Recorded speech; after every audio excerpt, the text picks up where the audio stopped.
To those who think that the UNC's stance on mandatory vaccination is us opposing for opposing's sake, I'm going to turn your attention to former financial economist, a former major in the British Army, and a former member of Parliament in the European Parliament, Mr. Godfrey William Bloom, TD.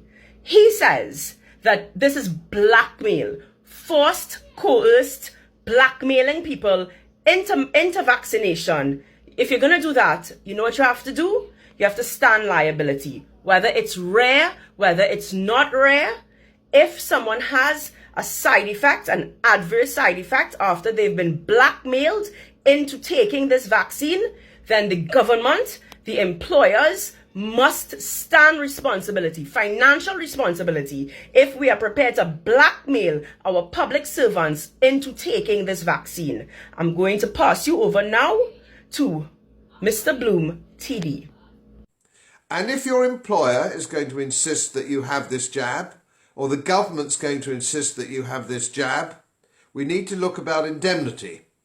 Every leaflet I read was perfectly clear and fair and honest to say that there can be side effects to this medication. They've been quite upfront about it, some frequent, some rare, so on and so forth, but you must read the individual leaflet of that pharmaceutical company if you want the facts.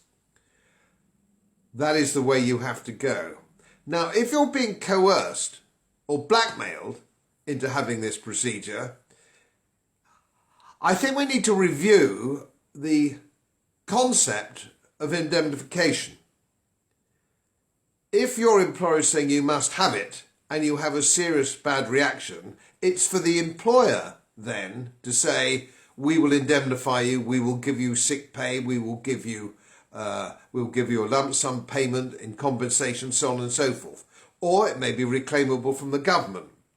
What we can't do, or what we shouldn't be doing, is coercing and blackmailing people into medication, any medication, forget coronavirus for the moment, any medication, without some form of protection, financial protection, for the people who have been blackmailed or coerced. It isn't right and it isn't fair, and I say again, it isn't the pharmaceutical companies who are doing this. This is not a pharmaceutical problem, this is a political problem.